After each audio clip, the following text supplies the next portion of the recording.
Good afternoon, welcome. We're glad you're here.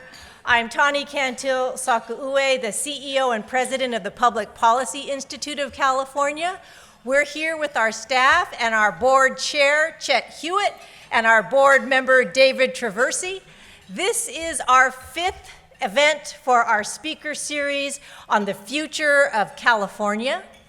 And we do know that we have a fast approaching consequential election coming. And we're pleased to present this program today called the 2024 election. And we ask ourselves, what does the political landscape look like for California and the nation? And we're proud to have top journalists who are experts in the political arena to talk today, answer our questions. They will assess the mood of the electorate and tell us about the issues and trends that may very likely shape the November outcome in our election. We're very excited and lucky to have moderating this panel of distinguished experts, Elex Michelson. You already know of him, but I will tell those of you that Elex is an anchor at Fox 11 News in Los Angeles. And you also know him as the host and executive producer of the statewide program, The Issue Is, which, as you know, regularly hosts statewide and national politicians talking about the issues of today. He is an Agoura Hills native, and he is a graduate of the Annenberg School of Journalism out of USC with dual degrees in political science and journalism. We're also really proud that we're able to put this event on today for the public free of charge, thanks to the generous support of the supporters who underwrite this program. They're here on the screens, or will be in just a moment. There you go. And also on your tables in the programs. We also have support for this program and much of our work at PPIC, which is all free, because of our PPIC donor circle and our PPIC donor fund, our corporate circle. Many of you are here. Thank you for being here. Thank you for your support. We couldn't do this without you. Also would like to say one little piece before we begin, and that is PPIC is a public charity. Therefore, we take no position. We do not support or oppose ballot measures, legislation, nor anyone running for office, any candidate or political party. Also, at the end of our program today, there'll be approximately 15 minutes for Q&A from the audience. And when you do raise your hand, a PPIC staffer will come to you with a microphone. Please state your name and organization before you ask your question. And the same is true for our online audience. Our online audience is able to ask questions as well by emailing to our address at ppiceventquestions@gmail.com. We have PPIC folks who are watching the screen and will be able to fit in your question to our panel. It is truly my pleasure to turn this over to Elex, but before I do so, no program is complete without me saying, please silence your cell phones. Thank you. Thank you. A round of applause to our Chief Justice as well, and thank you all for being here. What a great looking crowd we have. We're so excited to be here in Sacramento with you today, and really excited for an extraordinary conversation. My name is Elex Michelson, and I'm really honored to be here. And since I've been hanging out with politicians a lot, I've learned to put in a shameless plug or two. So if you ever want to watch The Issue Is, which is my show, it airs here in Sacramento on CBS 13 on Saturday nights at 11:30. You can find it as podcast form, search for The Issue Is, or on YouTube as well. And this week we'll be featuring some of this on The Issue Is as well, which we're excited about. Know that. Yeah, so we got, I mean, I couldn't book a better panel than this, so why not just use this, right? So let's introduce you to this week's Issue Is panel. Marisa Lagos is here, political correspondent at KQED. Thanks, guys. She co-hosts the daily show and podcast Political Breakdown with big newsmakers. You see her in radio, TV, online, on stage. She does it all. Joe Garofoli is here from the San Francisco Chronicle. He's their senior political writer. He joined the Chronicle in 2000 and joined Journalism World in 1992. Melanie Mason is here as well, the senior political reporter at Politico. She is a contributor to California's Politico Playbook, which, if you're like me, you read every day. And probably if you're in this room, you read it every day. And if you don't, you should. It's free. It's great. And Melanie was with the LA Times for 12 years. During part of that stint, she was based here in Sacramento. She's now based in LA, but I know she's excited to be back here in Sacramento for this event. Welcome all. Thanks so much for having us here today. Part of this discussion is talking about the mood of the voters. And so on the issue is, I often like to ask people one word to get to the point. So I want to ask each one of you if you could think of one word to describe the mood of the voters right now and then give a brief explanation as to why. Marisa, let's start with you. I do get to give an explanation. Thank Yeah. you. Well, thank you, Alex. I feel like I should make him introduce me everywhere. That was the most energetic and kind introduction. Yeah. I would say anxious. I think a few months ago I might have said angry, but I think on both sides of the aisle there's a lot of anxiety. Anxiety kind of can go hand in hand with excitement, and I would say for Democrats that's definitely true since Kamala Harris got in the race. But obviously polls are incredibly close, and I think that a lot of the issues that are really driving this election are also driven by anxiety, particularly the economy and immigration. Joe. I am also going to say anxiety because I was just feeling it on the ride up here, being late. So my apologies to the Chief Justice and everybody. And it's not only is it financial. You saw the PPIC most recent poll. How many people in that poll said, I don't feel like the next year is going to be good economically for me. And all roads lead to everybody's pocketbook. Not to be all Marxist here, but yes, I think that's the number one. And also look at the research from UC Davis down the road about political violence. So many people, like a not insignificant number of people, think there will be a civil war in the United States. That's insane. And people saying, yes, I would use violence to get my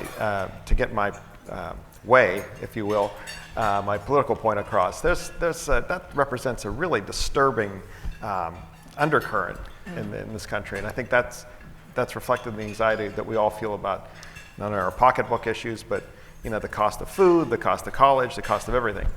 And for the folks on Twitter that are following this, their only takeaway from that was Joe Garofoli is a Marxist, I think. Yeah. Was exactly. It wouldn't be the first. Obviously. It wouldn't be the first time. Yeah. San Francisco Chronicle Marxist. Melanie, what's just your, like comrade? what's your comrade one word? Kamala. I'll do a variation of that. It's my favorite word kind of to describe this political moment, and that's unsettled. I do think that in addition to all the reasons that we talked about, whether the mood is anxious or pessimistic or angry, there's also been, just in the last couple of months, so many political truisms that we thought were the rules of politics have been upended, have been unsettled. Like, how many people have heard the rule debates don't matter? I think we can all say that rule has gone out the window after watching the last couple of months. We're also seeing kind of what have been these conventional or long-standing political coalitions start to shift, start to move. Are we seeing political realignment when it comes to certain voters of color or certain working class voters? I don't think we know yet, but because of that, I think it leads to this overall sense of perhaps the ground shifting beneath us, the sense of unsettledness, and I think that's what I'm going to be tracking as we go forward. Of course, the biggest race that most people are following is the presidential race. We want to spend a lot of time talking about California here because there's so many other places that are talking about the presidential race. But this year, for the first time in history, the Democrats nominated somebody from California. And so what that means for our state is very real. I mean, it's a big deal. And we also, all of us, have covered that nominee for a very long time. And Joe, as the dean of this group, as somebody who's known Kamala Harris for a long time, can you give me? I want you to call me the dean from now on. Yeah. Okay. Can you give us maybe some perspective as somebody who's literally covered Kamala Harris for decades on who she is and what you're making of this moment and the California connection? The why I think she's being so she is successful right now in terms of this point of the campaign is that she is in a space she's very comfortable in, and that is fight mode. When we fight, we win. everybody in this room who's ever been to a labor rally has heard that, and she's had that echoing in her head since she was a kid in the stroller in Berkeley. So it's a very comfortable mode that she's in, and that's when she's most in her skin, when she has one opponent, one goal, and you see it right now. She's a very successful candidate right now. Nobody's cast a vote. Well, maybe a few people in North Carolina and Indiana or wherever's voting, South Dakota. But she is in gear right now. Marisa, some perspective on sort of when somebody says to you, who is she? What's she really like? Well, we're best friends. No, but I have covered and known her since she was district attorney. I do think a lot of what you see on stage is authentic. I feel like she is a likable person. She's very personable. There's some politicians who can get on stage and light up a room, and then you try to talk to them and it's like cardboard or something. She is not like that at all. Just a personal anecdote, she truly loves babies. I have a photo of her in 2016 in Philadelphia holding my 5-month-old because she literally grabbed him out of my arms when she saw him in the hotel lobby. And I think to Joe's point, she is a fighter. I know that Trump is trying to paint her obviously as a left coast liberal, and there's some truth to that. She is from California. She is a center-left Democrat. But I say center because, she's always been a very cautious politician. We saw this when she was Attorney General, really staying out of a lot of political fights here in Sacramento. And I would say that I think you can't discount how much her role as somebody within law enforcement has really shaped her as a politician. Not just her policies, but I think about, that very tough fight she went through to get to the Attorney General position. That was a race that took weeks to call. Our editors at the Chronicle actually called it for Steve Cooley against my wishes. But after that election, she had to A. go. Smith is still dining out on that. Yeah. Dude, I have they made the Dewey beats Truman into Cooley beats Kamala. I still have that. Yes, Dan and Ace will never let me live that down. But after that, because in that race, law enforcement had basically almost universally endorsed her opponent. She spent the next year or so, in addition to dealing with the mortgage crisis, going around the state and sitting down with law enforcement and trying to make those connections. And I think that that does tell you something about her. And I think she did win some of them over. She did. She won a lot more law enforcement endorsements for her second time. Yeah, and so I do think, she's somebody who does the work and who I think comes from a really unique perspective, being the daughter of civil rights advocates, going into law enforcement, and then kind of taking that as a woman of color in a job where that was not a familiar face across the table. And she has one thing to talk. When she ran her first race, she put together a very unusual coalition of Pacific Heights, the rich folks, Pacific Heights, the Castro, the LGBTQ, thank you, LGBTQ neighborhood, and the Bayview, traditionally the black neighborhood. I mean, there's not a lot of folks who can pull together that alliance. And we all were at both conventions and hung out. Was that 2 years ago now? Together there. And one of the themes that we saw, Melanie, at the Democratic convention is this thought of, if you have a president from California, what that means for California. And obviously you have all these Democratic leaders who have all known Kamala Harris for a long time, who have all endorsed her. Can you lay out what it means for all the folks here, a lot of whom are policymakers, if you've got a president who literally has been here, and then you have a president who clearly not necessarily loving a lot of the state's leadership?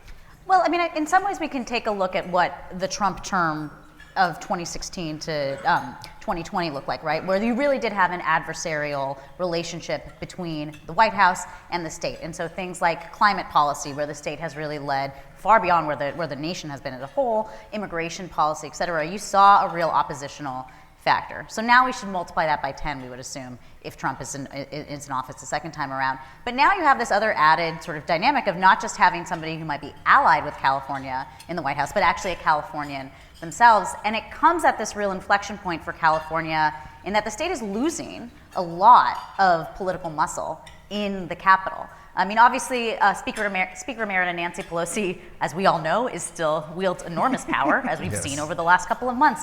But she is no longer the Speaker of the House. You had the former Speaker of the House, Kevin McCarthy, who is no longer in Congress. You are losing a lot of the seniority of members of Congress. Dianne Feinstein. Exactly, Dianne Feinstein. We are going to have that. Alex Padilla is now the senior senator from California, and he was appointed in 2021, if I have that right? January 2021. For Harris's seat. So this is a moment where California almost is at this tipping point of like, how much muscle do we really have in California? And you can have this almost like sliding doors for that like Gwyneth Paltrow 1990s movie, if y'all remember, where on one path, California really is in the doghouse. You've lost a lot of congressional seniority, and you have a president who is fundamentally opposed to a lot of the policy paths that lawmakers here are taking. And on the other way, you have the strongest ally and advocate and native daughter that you could get at. So this is just a real kind of two paths divergent in wood, to make a slightly more upscale analogy for California. And I think that the next 4 weeks are going to be really pivotal. She's not going to talk about it, though. She doesn't like to mention us very much. Well, No, let's talk about that. I mean, because that was what I was about to bring up next, Marisa, that this idea that because she was not the California governor, and she wasn't involved in all the homelessness policy and all of the sort of mess that Newsom has to deal with every day, she's kind of been like this a little bit, right? Yeah. Can you talk about the difference of running for her than it would be maybe running for somebody else who claims that he never, ever, ever, ever wants to be president, hasn't thought about running for president, but maybe the difference between those two? Yeah. Right. Works around here. Yeah. This is kind of one of Kamala Harris's like jujitsu political strengths. I feel like she's always been able to skate a little bit above the fray. When she was here, that was because, again, she was in law enforcement. So when she was the district attorney of San Francisco, yeah, she wasn't in the mayor's office kind of getting her hands dirty in the same way. I mean, I've looked back at a lot of the coverage of that time when the first kind of wave of sanctuary city and questions about, protecting undocumented immigrants from well, not the first wave, that all actually happened in the 80s and 90s, but of the more recent era.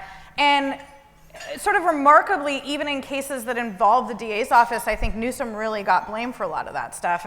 Same for AG. As I said, she stayed out of a lot of them were sort of dirty political fights that maybe pitted Democrats against Democrats. And so I think that, it's like in some ways she's the most qualified person maybe to ever run. On the other hand, she's done all those jobs for a very short time compared to a lot of people who have run for these offices. And I do think that's given her a bit of kind of political Teflon. I think broadly, though, I actually do think even if we weren't in this moment with the homeless crisis and a lot of the other challenges, she still would be trying to distance herself, especially from her hometown of the Bay Area. I mean, Berkeley has like the berserkly, reputation. Oakland has long struggled with higher crime rates and challenges compared to a lot of the surrounding areas. San Francisco, I don't even have to say what people associate with us. So I think that for her, there's this level of obviously, she'll be there on Saturday. I'm probably going to be at the fundraiser. She's coming back into town quite a bit to collect those checks. But she doesn't need to campaign in California because everybody here who's on the Democratic side is wholeheartedly behind her. Even people who were very critical of her when she was DA and AG and senator. I was talking to a former lawmaker not too long ago and said, you were on the opposite side of a lot of these issues. Do you have anything you would, and she's like, are you kidding me? Look at the other guy. There's this excitement even from progressives who really kind of had it out for her when she was in California, and I think that she's kind of masterfully using that, to collect the money and then sort of being like, I got you guys if I get there, but let's not talk about it too much. Well, and Joe, that's put the governor in an interesting place, because remember when Biden was the nominee, it was like Newsom all over the place. He was the main surrogate, he's the Mr. Debate Spin Room, he's all over the place. And now he didn't even speak at the convention. No, he didn't. In a prime time. He was offered a speaking spot. But it's a different place for him and a very different world if she wins or if he wins for him. We'll know a lot more about his future plans on November 6th. Well, maybe. Maybe. Yeah, maybe. November 8th, November 12th. Yeah, January. We'll see. Yeah. So we don't know what he'll be doing. But just one more thing about Harris and her. When we were at the DNC, on one night, the California Democratic Party is celebrating her as daughter of California with, literally with the logos and selling T-shirts, daughter of California. The next day, she gets up and, she says, I grew up in, the Bay. That video. She wouldn't even say Oakland or Berkeley. Say our name, Oakland, Berkeley. You take the money, but say our name. It's very frustrating. And I was talking to a couple officials there, and of course nobody wants to say her name, and so it's very awkward on that way. Newsom, he's being the loyal soldier. In fact, when he was asked about Prop 36 the other day, and how much he's going to campaign about it, he goes, there's only so much I can do, and I'm trying to get Kamala Harris elected. And that is true. But if she doesn't get elected, then he's going to either way, he's still governor for another couple of years. But he has to do his day job. Right. He will be judged on his day job. Yeah. He can't skate above it because he owns this. Right. Yeah. Yep. Where do you see the state, as we wrap this up, the state of the presidential race right now? Jump ball. Yeah. I think that's if you're just looking at all of the polling. People they're still going to be releasing national polls, but we at this point know that national polls are mostly just parlor games at this point. We're looking at these battleground states, and it looks like in these 7 battleground states, Harris has a slightly better path towards the Rust Belt, but maybe a state like North Carolina comes online, but other states like Arizona and Georgia seem maybe a little bit more difficult than when Biden was able to pick up in 2020. And I just think, based on what we have seen in the past presidential elections, where polling errors were, are these polling errors going to be replicated? We just don't know. And so, as people are desperate for some sort of certainty. You're not going to get it here, so unfortunately. But I do think that the best way to understand this presidential race is that it's going to come down to all the battleground states that we know, and then almost all of them, based on public polling right now, are really on a razor's edge. And so it's an unsatisfying answer, but it's the true one. It leads to a crazy series finale of this crazy reality show that we've seen this year that's had all sorts of plot twists. It seems like it's leading up to that. So you mentioned Prop 36, Joe. For people that, most people in this room probably know what that is, but that's the effort to reform Prop 47 from 2014. And it's interesting, the coalition that's been created with a lot of Republicans and more conservative folks, and then some progressive mayors against much of the Democratic Party establishment. Marisa, you've reported extensively on this, and there was kind of a surprising poll that came out from PPIC on this that showed where the voters are at. Can you give people maybe a sense of, first off, what Prop 36 is and what it does, and then where we're at? Yeah, so this, in 2014, voters passed Prop 47 to essentially make low-level thefts like shoplifting as well as drug possession misdemeanors instead of felonies. This was in response to the Supreme Court order to reduce the prison population, and it was really one in a series of reforms that both lawmakers and voters embraced in that decade or so. Fast forward, I would say it has become the sort of most recognizable of those reforms. It is often blamed for a host of things, some of which it has nothing to do with, and some of which it has everything to do with. But the truth is what we've really seen, I would argue, is a change since COVID in particularly shoplifting, which, the backers of 36, which would essentially allow prosecutors to charge felonies to people who repeatedly shoplift or are repeatedly found possessing drugs. They kind of are trying to make this argument that it's all connected, that shoplifting and drug use and homelessness are all kind of part of the same triangle, and that if you cannot kind of push people towards treatment who are drug users, then they will continue to be thieves, and that is something that we need to look at. So, I think Democratic lawmakers were very reticent to touch this because it was passed by voters. Any changes have to go through the voters. And I think what we've seen in the last few years is, in addition to the visibility of, the fact that you go into Walgreens and Target and deodorant is locked up, just this increase in, I would say sort of a way that like the entire retail industry is changing, because we've also seen these organized retail rings go in, those smash and grabs that go viral, things like that. I want to be clear, those are felonies. Those are not affected by Prop 47, but they've kind of been conflated in the public's mind for I think, understandable reasons. And so this poll has 71% of people in favor of 36. I do think my analysis is that Democrats who support 47 waited too long to get some of these laws through that the Speaker and Pro Tem and Governor worked on this year that do try to really especially tackle this issue of organized retail theft, which if you talk to the retailers is their bigger concern, honestly, beyond petty shoplifting. But it does seem like that horse has kind of left the barn. You know, I don't know if it'll end up with that big of a margin. There is some sort of campaign happening now. There is, you know, people are just starting to tune into things that are not the presidential race.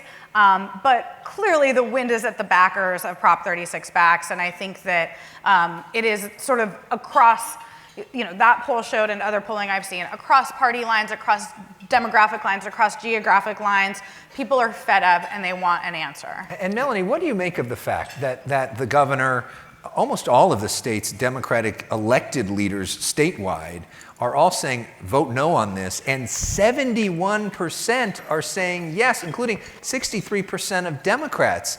That's quite a disconnect. That is exactly the word that I was going to use. That disconnect is stark, and I think should really worry the Democratic officials who are against this. Whether that is because they have totally misread where their electorate is, which is actually something that Governor Newsom sort of said himself about this proposition. Or, to Maurice's point, they haven't produced a compelling enough counter narrative. And I do think that there was, in what had been sort of this sense of voters' frustration with chaos writ large, whether it was shoplifting or a sense of violent crime going up, even though we're seeing that that is not necessarily the case, or homelessness. I mean, it all is, I do think, getting conflated in voters' minds of just a sense of chaos, and here is an opportunity for them to say, we are fed up with this chaos. And I do think that for the Democratic officials who, I think for like very compelling policy reasons, have real concerns about this initiative, and who also know that California's history when it comes to criminal justice and when it comes to over-incarceration put the state in a really tough bind. So there are compelling reasons why there might be some wariness, sort of maybe swing that pendulum back. But they clearly, at least at this point, have failed to make that argument to the public, and that's why you see these commanding margins for the yes side. And I do think that if these politicians are being honest with themselves, there should be a bit of a come to Jesus moment of like, where was the disconnect? How did we drop the ball on this one? And Joe, we know that California is still a Democratic state. And the real action is when there's Democrat on Democratic fighting. That's why, because the Republicans are basically locked out in a supermajority. But talk about that, the fact that you do have the mayor of San Jose, the mayor of San Francisco, the mayor of San Diego saying, I'm going with the 71%, or helping to make that 71%. And then the mayor of Sacramento and the mayor of LA saying, I'm not saying anything.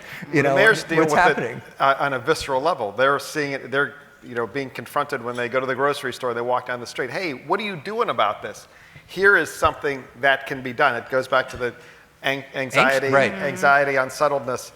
People are looking for answers. This is an answer. It's not a magic bullet. It may help some things, but we're also seeing it where I live in Oakland, where the mayor and the district attorney are both being recalled.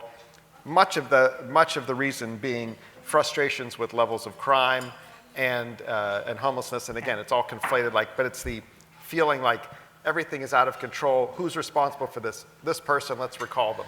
Yeah, and they're on the ground. Yeah, right? And they're on the ground. And both Bass and Steinberg's actually campaigning against 36, so he's not saying nothing. But they mayor were of both in the Sacramento. legislature with a lot of these folks. So I do think they probably have a different point of view. And speaking of problems for the mayor, I meant to point this out earlier. Sted Herndon from the New York Times was supposed to be with us, and at the last minute, he got sent to New York to cover the mayor being indicted.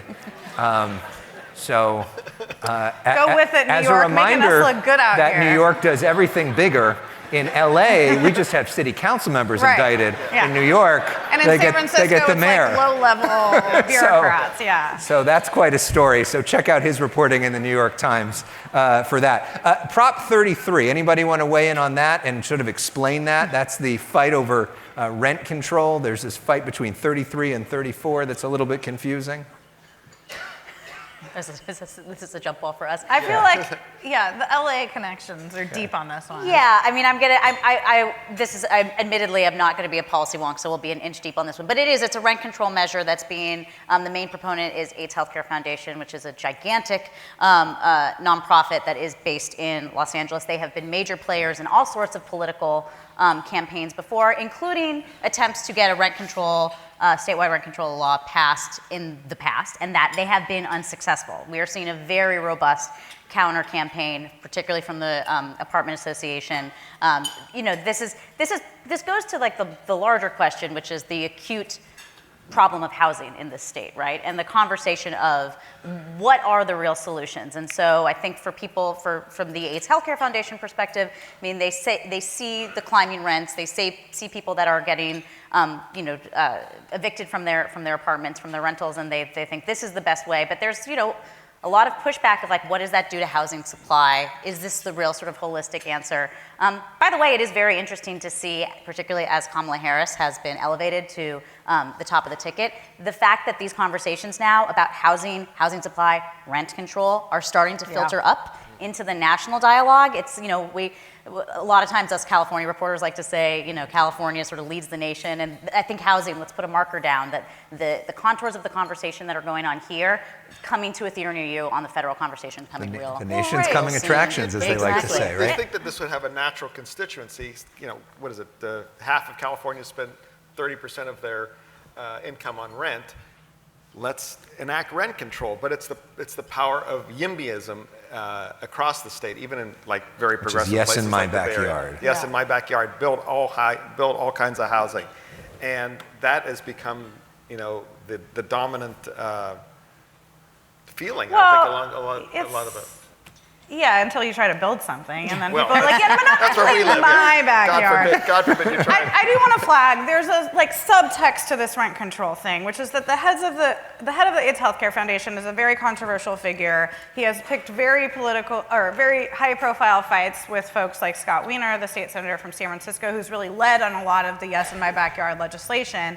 And I think that you might have seen a bigger coalition backing Prop 33 on the left if it was not for him and his sort of angering quite a few people within the Democratic Party.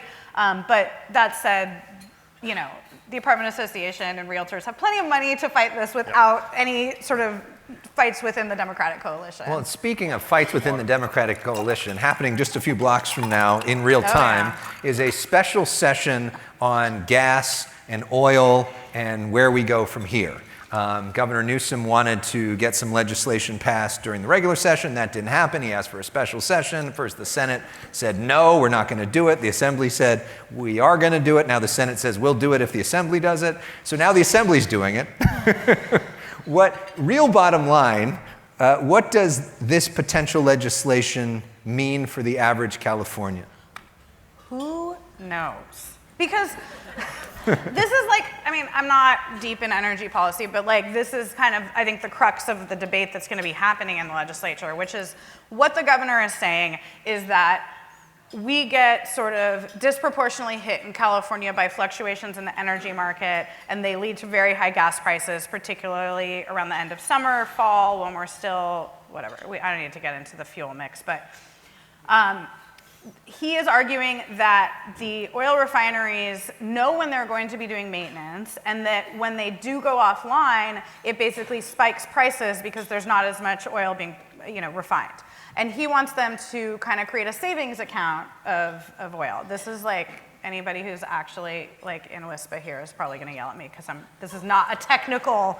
But so his argument is, look, if you set some aside, we can kind of smooth out these fluctuations. And the oil industry says that's crazy. I don't know who's right. I don't think anybody truly knows who's right. But Democrats, including the governor, have accused repeatedly the oil industry of kind of like manipulating prices and think that this could be a way to get at it. I don't know if this is an actual policy proposal or just trying to get ahead of the politics of potentially oil prices coming up in an election season. But I will say that, Newsom is in some areas pretty business friendly. I know there's an AI bill on his desk everybody's watching with bated breath. He has had no compunction about picking a fight with oil. I think he sees it as a political winner.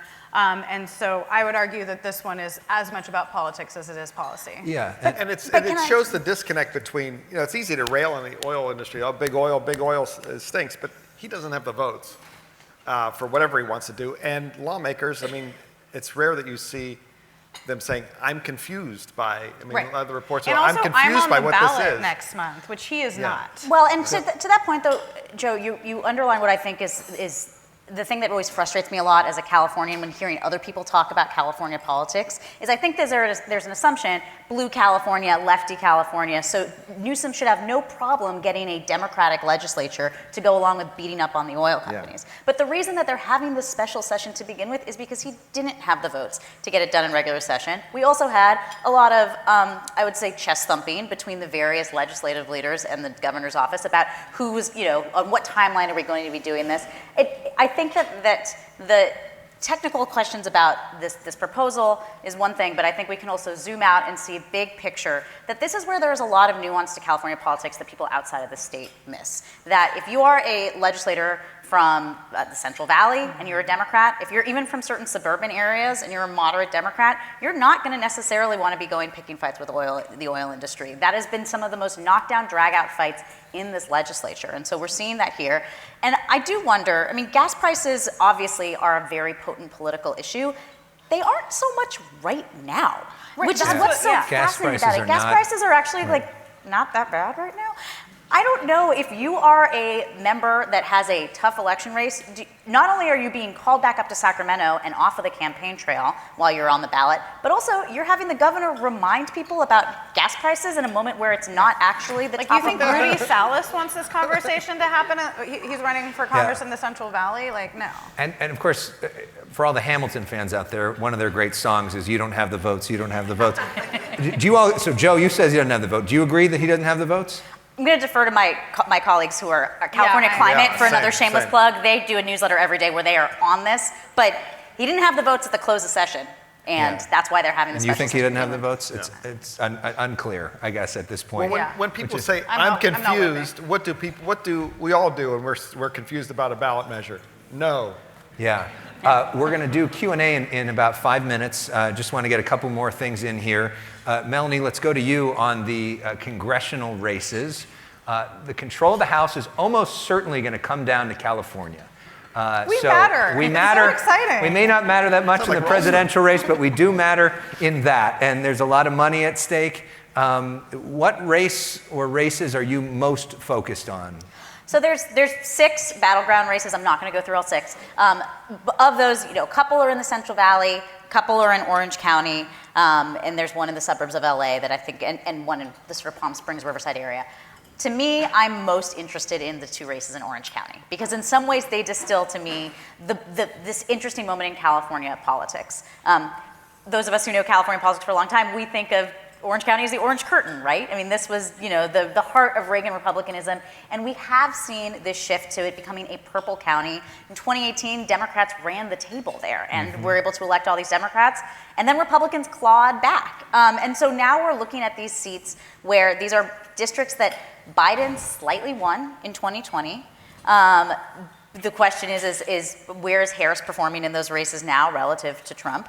But in those seats, in those 2020 seats, people voted for President Biden and then for a Republican member of the House. And so the question for these Democrats in almost all of these districts, which are mostly Biden-won districts, is are the coattails long enough? Are Harris's coattails compelling enough to get them to be voting down ticket Democrat as well? Or some of that split ticket muscle that we've seen voters flex in the past, is that going to be enough to save some of these Republicans? So the two Orange County races, Derek Tran versus Michelle Steele, and then an open seat, which is Katie Porter's currently held seat, which is Dave Min versus Scott Baugh. Those are two areas, they neighbor each other, but very diverse, but also slightly different. One's slightly more higher concentration of college-educated voters, the other district's a little bit more working class, and all of those nuances within these voter coalitions are going to tell us so much about the future of the Democratic and Republican parties in this state. And by the way, shameless plug, both Dave Min and Scott Baugh are coming in studio for The Issue Is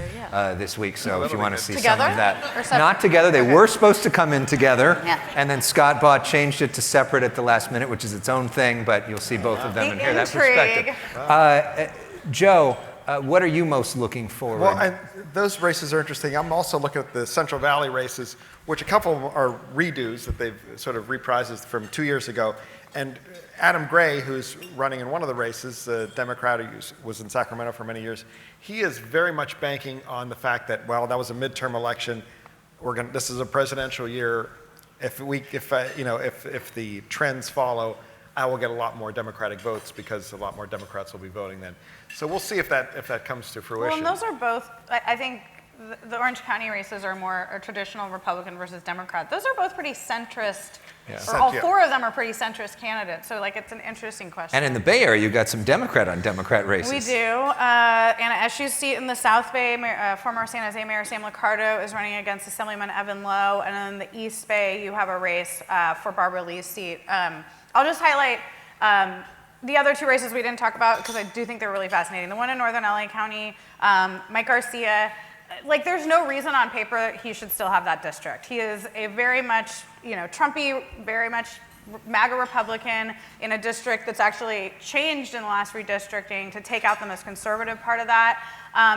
He beat Christy Smith a couple times. Three times. I think Democrats are really hoping that George Whitesides is a much better candidate for that district. And then Ken Calvert, the longest serving Republican in the California delegation, is being challenged for a second time by Will Rollins, openly gay, former federal prosecutor. And that one, I think, is maybe the most spending is happening on there, or fundraising. I mean, it is an expensive race. It's fascinating. It's the most ads we see. And in a lot of these, I think, to their point, like it's this interesting thing where like there's more momentum on the Democrat side, but there's also just they're splitting. We covered a poll this week along with Politico out of USC and CSU that found like a lot of differences between the districts in terms of like how undecideds are leaning, even though all of them were in the margin of error in this poll. So it's really going to be fascinating. All right, it's time to start the audience Q&A. When we wrap up, though, I'm going to do my little game called Tell Me Something I Don't Know, scoops and predictions from each of you. So, Joe, I'm giving you a heads up to start thinking of something. But in the meantime, it's time for the best questions, the questions from all of you.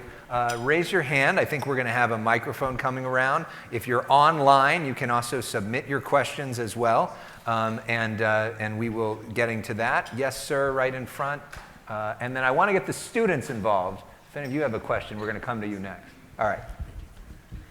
Say your name. David Traversi on the board of PPIC. If Trump loses, what becomes of the GOP? Wow. Who wants to How take much time that? do you have? Oh my goodness.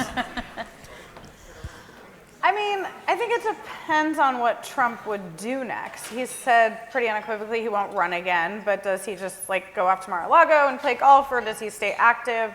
I don't think anybody up here would argue Trumpism is going away, even if it's not him holding the mantle. So I think the big question is like, in the next 2 years, if he's not in the White House, do the kind of more moderate elements of the party that are really turned off by Trump find some toehold, or is it kind of still the like, I don't know. There's no one who can replicate Trump, what he was, and with the coming into it, the universal name recognition and his history. But who is? I mean, no one is jumping out as someone with the Not charisma. JD. Charisma, no, not JD. But I do think that the kind of populist economic tilt that we actually hear more forcefully from J.D. Vance than we do from Trump, I absolutely think that that's a trend line that who knows if the GOP snaps back to what it was sort of conventional posture was towards business. But, that Teamsters non-endorsement about Trump and Harris, like that's an interesting trend line. And what we're hearing from Vance, I don't think we would go so far to say that what they're saying is labor friendly, but they are being much more populist in their economic rhetoric. And I do think that's something that Trump himself is not replicable. We saw Ron DeSantis try to do that, and he doesn't have the same relationship with the voters that Trump had for decades. But I think that strain of economic populism in the Republican Party, there's more of an intellectual movement behind that now than there was in 2016. And I think a lot of it also is depending on how he loses. Is it close? And if it's close, we know he's not going to say that it was up and up. Right. And do his followers, do the Republicans, believe that he actually lost? And I mean, there's one scenario where Donald Trump wins and becomes the president, and then there's another scenario where some of these federal cases against him go forward. He's not the president, and he could, be convicted. So the two scenarios for him, the fork in the road, is really, really extraordinary. I don't want to give everyone anxiety, but there's also a third path where there's a tie, and it ends up in the House. Yeah, Robert F. Kennedy's going to be the president. That's what he's been running on. Student question over here. Do I? Okay. Jada Price, McClatchy High School. What are a few key things that we should be taking note of or paying attention to that we should take into the next election, especially for young voters? For young voters, the key things to be paying attention to for young voters. I think everybody in this room, not just students, but especially young people, should pay way more attention to their local races. Like, what happens in City Hall and at County Board of Soups meetings and at a Board of Education meeting has way more impact on your day-to-day life, likely, than what happens in DC, or quite frankly, in the Capitol. So I just encourage people to, know who your representatives are, engage on things. I mean, speaking of things like housing, the rubber meets the road at city halls. Yes, the state can do stuff and the feds can do stuff, and I think a lot of us are glad to see that other branches of government are finally engaged in this conversation. But at the end of the day, your mayor, your city council, your board of soups, your police chief, your sheriff, those are the people that actually have the power to influence your day-to-day life. Yeah. And I will quote Pelosi, if you don't agonize, organize. If you get pissed off about something like, why is that happening? Well, don't make a TikTok off of it. Well, do that too. Do that too, but get out and do something and organize around what you want to see happen. And I will quote Pelosi of what she said to me, which is, to your point, that most voters know two people in politics. They know the president and they know their mayor, because the mayor is connected to the city, and they don't really know all the rest of that sort of thing. And so there is so much power in city government. And because national politics has become such a reality show, and these characters are like characters in a reality show, and it's fun to view them that way, and it's viewed as a sport and a fight and all the rest of it, that's frankly easier to follow than the ins and outs of Prop 33, right? And also subscribe to your local newspaper. It's more fun to do that. So that's why people don't 99 do cents for 6 months of the crime. That's why people have not focused on the local stuff, but the local stuff is more important. Other questions? Yes, right here. We'll wait until that mic comes, but thank you very much. And thanks for the student question. Nice job. Thank you guys for being here. Hi, my name is Irina Chufrai. I'm a PhD candidate at UC Davis. I wanted to ask about one topic that I have not yet heard, and that is education. Where is education in this conversation, especially thinking about college access, tuition, and the recent bill that was vetoed, AB 2586, that would have allowed undocumented students to work at California universities? Thank you. Who wants to take that one? First of all, I think your observation is right. I think that there's been a real absence about education as a conversation, partially because at least what we have on the ballot now, we don't have a governor's race yet. although it's already starting, but that'll be in 2026. The statewides who are going to be overseeing education. It feels like when we talk a lot about the federal government, there's just necessarily, because of so much of the local control that we have over education, the positions that are up for election right now, you don't see that front and center. But it also is, quite frankly, it feels like there were moments where education and the interests that care about education were more robust in playing in elections. It does not seem to be the Republicans case. want to eliminate the Department of Education. Right, I mean, it's like, we should mention that. Right, but that's not, they're not running ads on that. No. In fact, that's part of the Project 2025 conversation, which could take us down a whole other rabbit hole. But the bill that you talked about the Governor Newsom vetoing that bill, to me, I see that in conjunction. It's not necessarily an education question, but it's one around immigration policy and the politics around the undocumented right now. I think about that in conjunction to the bill that he also vetoed when it came to the home loans, undocumented people being accessible to certain home loans. The politics around immigration and the undocumented have changed, even in this state, even in a state post-Prop 187, where you saw California almost creating its own type of citizenship, where there were way more state-funded programs and supports that were available to the undocumented.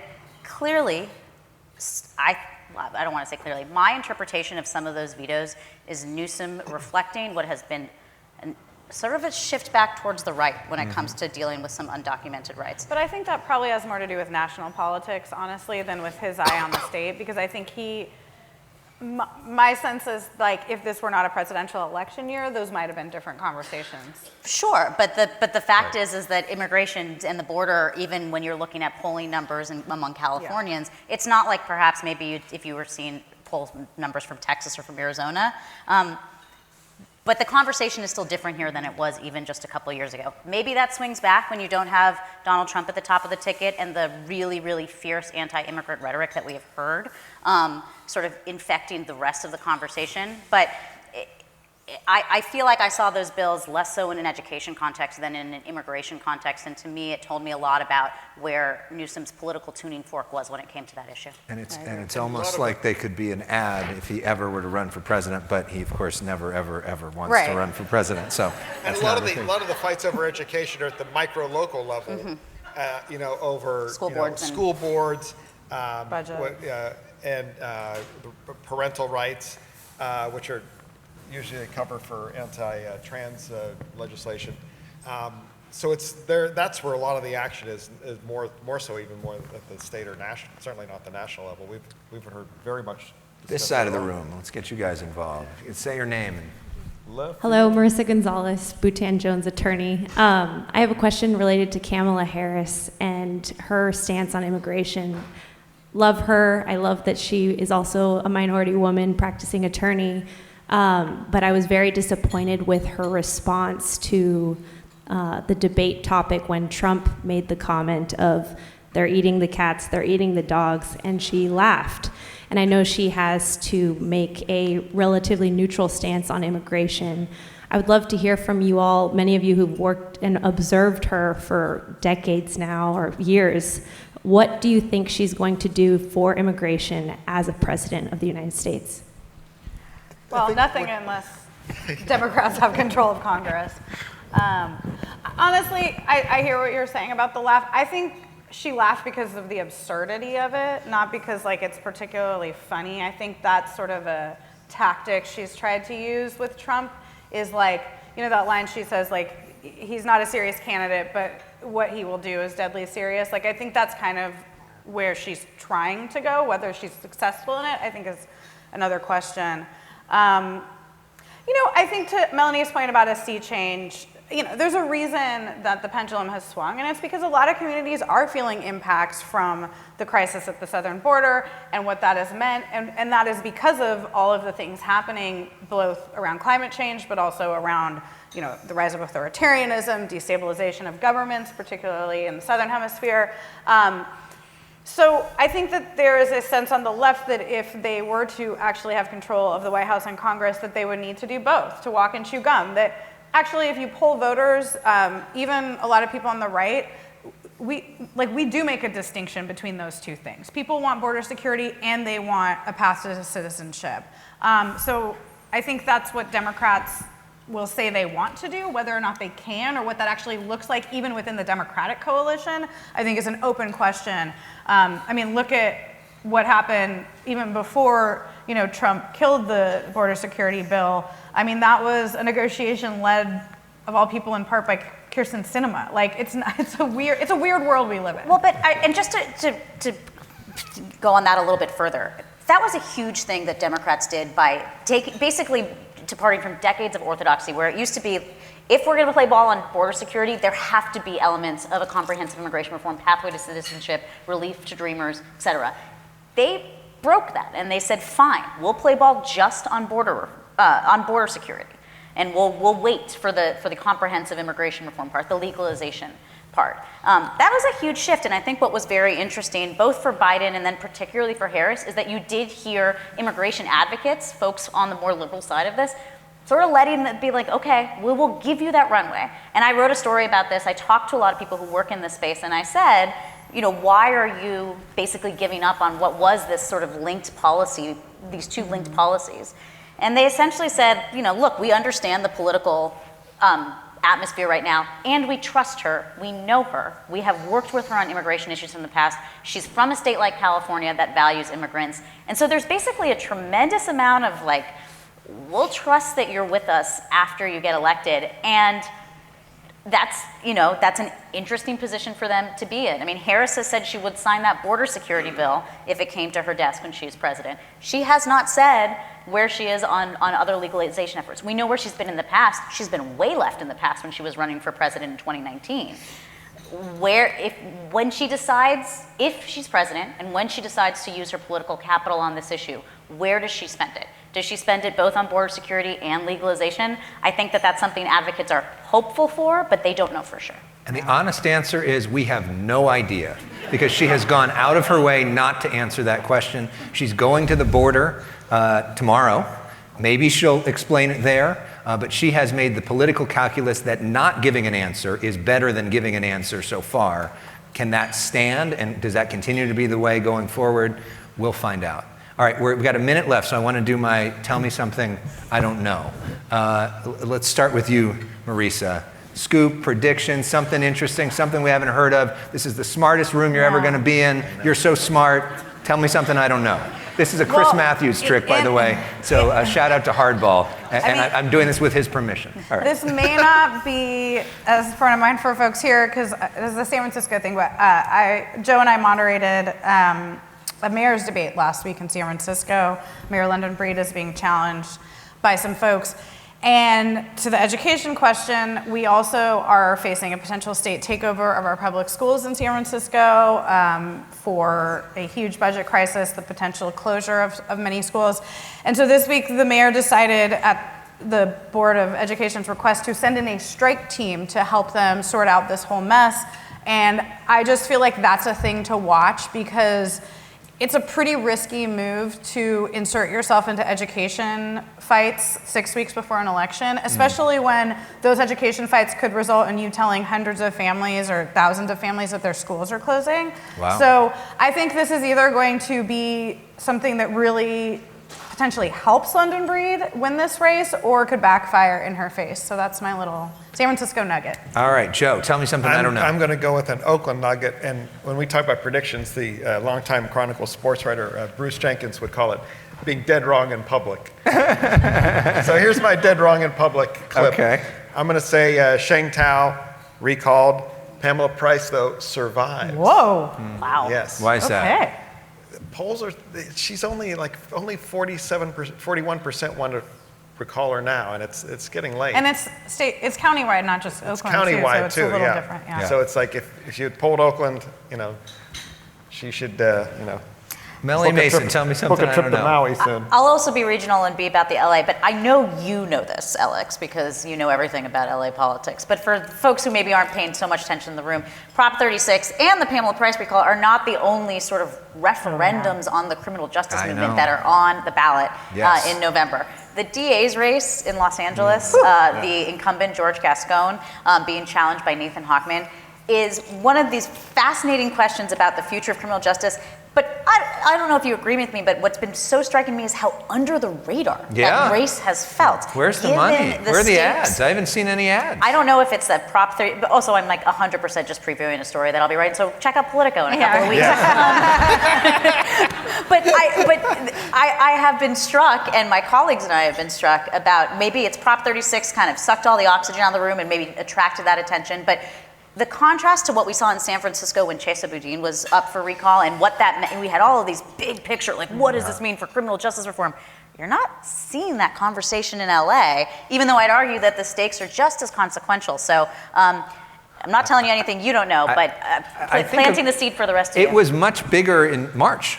Yes. In the DA race. There was a lot more money spent in March, and then Hochman won. Some of that may be that it looks pretty bad for George Gascon, and maybe that race isn't that close, so it's hard to get oxygen. You think about George Gascon, he in the past was endorsed by Gavin Newsom, by Kamala Harris, by Rob Bonta, by Adam Schiff, and none of those people Radio silence. have come to his defense now, so maybe that they've sort of, just like Prop 36 decided to use their oxygen for something else when they know that something's going to lose. But who knows?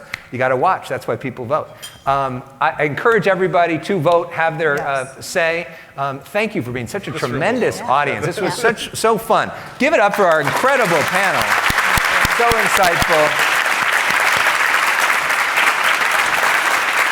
Thank you. I know all of us are in social media. We're busy there. We respond to a lot of stuff. Feel free to reach out, certainly to me, if I can be helpful in terms of stories or issues or all the rest of it. This is such an incredible group of people. You don't get the weasel out of this. What's the thing to look for? What's your thing? What's your prediction? We're all dead wrong in public. I think the Dodgers are going to win the World Series. No. Whoa. The superstitious Dodger fan over here wants to just say no jinxing. Thank you, guys. Shohei, baby. All right, is that it? Thank you guys very much. Okay.